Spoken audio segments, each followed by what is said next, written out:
नमस्कार। आज की इस वीडियो में हम चर्चा कर रहे हैं गुप्त साम्राज्य की। ये राजस्थान बोर्ड की कक्षा 10 के सामाजिक विज्ञान का जो रिवाइज सिलेबस हुआ है उसका महत्वपूर्ण टॉपिक है। इसके अलावा जो प्रतियोगी परीक्षाओं की तैयारी कर रहे हैं स्टूडेंट, उनके लिए भी शॉर्ट नोट के रूप में गुप्त साम्राज्य को समझना है, तो इस वीडियो में आप ज़रूर बने रहें।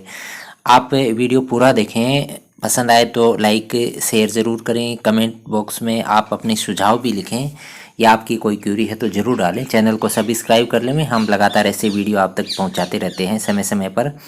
चलिए हम बात कर लेते हैं गुप्त साम्राज्य। गुप्त साम्राज्य रहा था 275 से लेके 550 ईस्वी तक।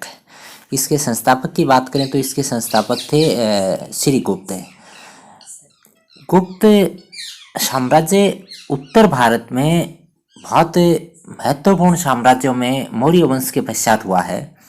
इसके अलावा गुप्त साम्राज्य के कई सम्राटों ने दक्षिणी भारत के बहुत बड़े क्षेत्र के ऊपर भी अपना साम्राज्य स्थापित किया। इस वंश के जो महत्वपूर्ण सम्राट हुए हैं उनकी हम चर्चा करें। सबसे पहला जो महत्वपूर्ण सम्राट चंद्रगुप्त प्रथम। चंद्रगुप्त प्रथम ये 320 ईस्वी से 335 ईस्वी तक राजा रहे। माना जाता है ये घटोत्कच के बाद राजा बने, और घटोत्कच जो थे ये श्री गुप्त के पश्चात हुए हैं। तो इस तरह से इसके जो महत्वपूर्ण राजा के रूप में अगर गिनती करें तो ये चंद्रगुप्त प्रथम माने जाते हैं। संस्थापक के रूप में श्री गुप्त, और बीच में जो राजा हुए हैं उनका ज़्यादा योगदान नहीं रहा है। चंद्रगुप्त प्रथम ने महाराजा धीराज की उपाधि धारण की। उस समय के बहुत कम राजाओं ने इस तरह की उपाधियां धारण की हैं। ये उपाधि उन राजाओं ने धारण की जिन्होंने काफ़ी लंबे क्षेत्र के ऊपर राज किया। इनके विवाह की बात करें तो इनका विवाह हुआ था लिच्छवी वंश की राजकुमारी कुमार देवी के साथ। लिच्छवी वंश की राजकुमारी कौन थी? कुमार देवी। उनके साथ इनका विवाह हुआ था। इसके बाद में अगला जो महत्वपूर्ण सम्राट इस वंश का है वो है समुद्रगुप्त। समुद्रगुप्त सम्राट बने 335 से लेके 380 ईस्वी तक।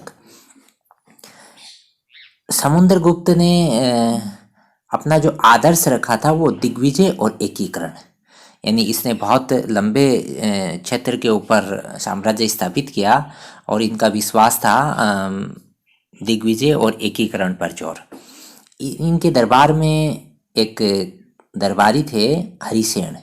इनको याद रखें, बहुत बार परीक्षाओं में पूछा गया हरिसेन कौन थे, किसके दरबार में रहते थे। हरिसेन समुद्रगुप्त के दरबार में रहते थे, और हरिसेन के द्वारा समुद्रगुप्त ने इलाहाबाद के अंदर एक प्रशस्ति लिखवाई थी। इसे इलाहाबाद प्रशस्ति के नाम से जाना जाता है। ये इलाहाबाद प्रशस्ति जो है, इलाहाबाद में उसी स्तंभ के ऊपर लिखी हुई है जो अशोक का अभिलेख है।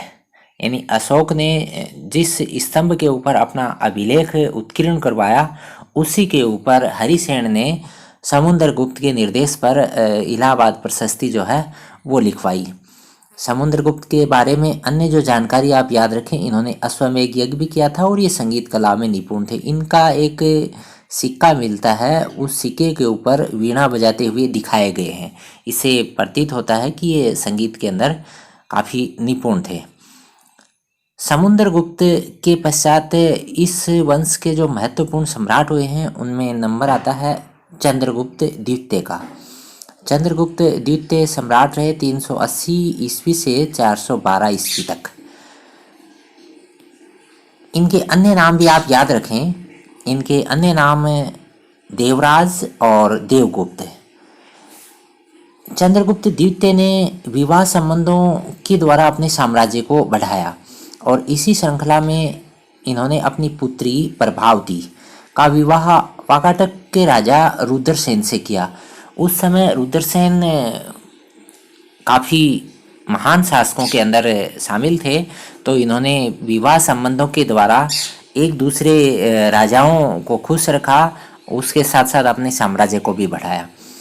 चंद्रगुप्त द्वितीय की जो महत्वपूर्ण उपलब्धि है, शक के जो राजा थे यानी आक्रमणकारी थे उनके ऊपर विजय प्राप्त की। इसके पश्चात इन्होंने विक्रमादित्य की उपाधि धारण की। ये बहुत महत्वपूर्ण है, कई बार परीक्षाओं में पूछा जाता है। विक्रमादित्य के नाम से कौन से सम्राट को जाना जाता है, तो ये है चंद्रगुप्त द्वितीय। इसके पश्चात इस वंश का जो अगला महत्वपूर्ण सम्राट आता है वो कुमारगुप्त महेंद्रादित्य। ये राजा रहे हैं 414 से 455 ईस्वी तक। इनके बारे में जो महत्वपूर्ण चीज़ आप याद रखें वो ये है, नालंदा विश्वविद्यालय की संस्थापक थे ये। तो बहुत बार प्रतियोगी परीक्षाओं में पूछा जाता है कि नालंदा विश्वविद्यालय की स्थापना किसने की, तो ये गुप्त वंश के दौरान कुमारगुप्त महेंद्रादित्य ने इसकी स्थापना की थी। इसके बाद में जो अगला महत्वपूर्ण सम्राट इस वंश का हुआ है वो है स्कंदगुप्त। स्कंदगुप्त 455 से लेके 467 ईस्वी तक सम्राट रहे। और इनकी जो महत्वपूर्ण उपलब्धियों में याद रखें आप, जूनागढ़ के अंदर इन्होंने एक अभिलेख लिखवाया।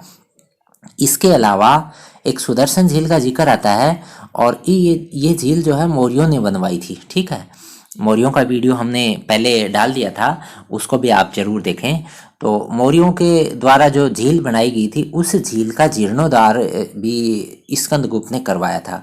इसके अलावा हुण जो आबाई आक्रमणकारी थे उनको भी हराया इन्होंने। तो ये बड़ी उपलब्धि है स्कंदगुप्त की। तो ये इस वंश के महत्वपूर्ण सम्राट हुए हैं। इसके पश्चात इस वंश कि अगर हम सांस्कृतिक उपलब्धियों का जिक्र करें तो सांस्कृतिक उपलब्धियों में गुप्त जो सम्राट थे वो वैदिक धर्म को मानने वाले थे, वैदिक धर्म को मानते थे। इसके अलावा समुद्रगुप्त और कुमारगुप्त ने अश्वमेध यज्ञ भी किया। इसके अलावा वैदिक धर्म के अलावा इन्होंने बौद्ध धर्म और जैन धर्म को भी आश्रय प्रदान किया। इनके राजकारी की भाषा कौन सी थी? संस्कृत। गुप्त राजाओं के दरबार में जो महत्वपूर्ण कवि हुए हैं उनके अंदर गिनती आती है कालिदास की। कालिदास की जो रचनाएं हैं आप याद रखें, कालिदास की एक महत्वपूर्ण रचना है अभिज्ञान शाकुंतलम, ये एक नाटक है। इसके अलावा रघुवंशम ये महाकाव्य है। ये जो कवि थे ये किनके दरबार में थे? गुप्त राजाओं के दरबार में रहे हैं ये। इसके अलावा शूद्रक जो कवि हुआ है इसकी एक रचना है मृच्छकटिकम। इसके अलावा विशाखादत्त की जो रचना है वो मुद्रा राक्षस। इसके अलावा गुप्त वंश के अंदर जो महत्वपूर्ण कार्य हुए उसमें रामायण और महाभारत। इसके अलावा जो मनु संहिता है इसका जो वर्तमान स्वरूप यानी आज के समय में हम जो देखते हैं रामायण और महाभारत का स्वरूप ये तैयार होता है गुप्त वंश के समय में। तो इसका मतलब गुप्त वंश के शासनकाल में काफ़ी महत्वपूर्ण भारत के अंदर कार्य हुए हैं। इस वंश के शासन के दौरान जो महत्वपूर्ण गणितज्ञ माने जाएं उसमें आर्यभट्ट, वराहमिहिर और ब्रह्मगुप्त, और दशमलव प्रणाली का विकास भी इसी दौरान हुआ था।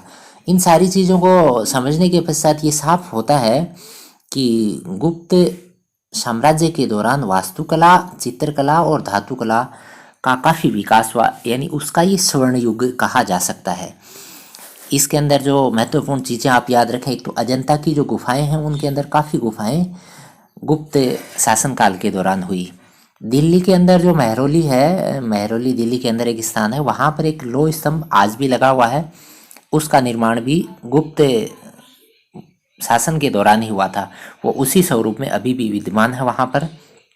इसके अलावा नालंदा में 80 फुट की एक बुद्ध की प्रतिमा ये तांबे की बनी हुई है, तो इसका निर्माण भी गुप्त काल के दौरान हुआ था। इसके अलावा सुल्तानगंज में 7.5 फुट की ऊंची तांबे की बुद्ध मूर्ति है, इसका निर्माण भी गुप्त वंश के दौरान ही हुआ था। इसका मतलब धातु कला है, वास्तुकला, चित्रकला, इसकी काफ़ी उन्नति इस दौरान हुई थी। इसके बाद में गुप्त काल के समाज की स्थिति समझें तो गुप्त काल के अंदर जो समाज था वो 4 वर्णों में बटा हुआ था, ब्राह्मण, क्षत्रिय, वैश्य और शूद्र। सभी को पता है ब्राह्मण का जो कार्य होता था, ब्राह्मण का जो कार्य था वो अध्ययन, अध्यापन, यज्ञ, दान ये सब कार्य था। क्षत्रिय का कार्य था राष्ट्र की रक्षा, वैश्य जो थे उसका कार्य व्यापार वाणिज्य, शूद्र का कार्य क्या था, सेवा करना इन सब की। ठीक है। इसके अलावा स्त्रियों की बात करें तो उनमें पर्दा प्रथा नहीं थी। 8 प्रकार के विवाह चलते थे, स्वयंवर भी एक प्रथा थी इसी दौरान। अगर पुत्र नहीं था तो संपत्ति की उत्तराधिकारी पत्नी होती थी। यानी नारियों की स्थिति जो है इस दौरान काफ़ी अच्छी थी। साहित्यों के अंदर नारी के एक आदर्श चित्रण का वर्णन मिलता है। तो ये संक्षिप्त चर्चा थी जिसके माध्यम से हमने गुप्त वंश को समझने का प्रयास किया।